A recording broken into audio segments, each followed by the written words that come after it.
ராணிப்பேட்டை மாவட்டத்தில் மரம் முறிந்து அந்த பகுதியில் இருக்கக்கூடிய நகராட்சி பள்ளியின் மேற்கூரை மீது விழுந்திருக்கிறது.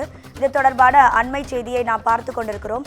மரம் முறிந்து விழுந்ததில் நகராட்சி பள்ளியின் மேற்கூரையானது சேதமடைந்துள்ளது.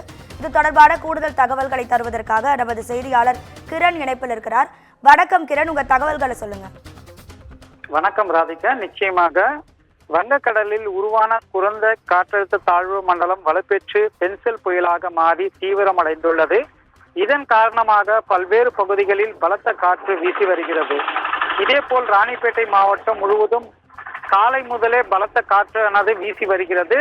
இதில் ஆற்காடு அடுத்த கஸ்பா பகுதியில் நகராட்சிக்கு சொந்தமான இஸ்லாமிய பெண்கள் நடுநிலைப்பள்ளி வளாகத்தில் உள்ள பழமையான மரம் பலத்த காற்றின் காரணமாக வேரோடு முறிந்து அருகில் உள்ள பள்ளி மேற்கூரை மீது விழுந்தது. இதில் பள்ளி மேற்கூரை மற்றும் பள்ளி கட்டிடம் சேதமடைந்துள்ளது. தகவலின் பெயரில் சம்பவ இடத்திற்கு விரைந்து வந்த தீயணைப்பு துறையினர் அந்த மரத்தை வெட்டி அப்புறப்படுத்தியுள்ளனர். மேலும் பெஞ்சமின் புயலின் காரணமாக பள்ளிக்கு விடுமுறை அளிக்கப்பட்டதால் பெரும் அசம்பாவிதம் தவிர்க்கப்பட்டது என்றே கூறலாம் ராதிகா. உங்க தகவல்களுக்கு நன்றி கிரண்.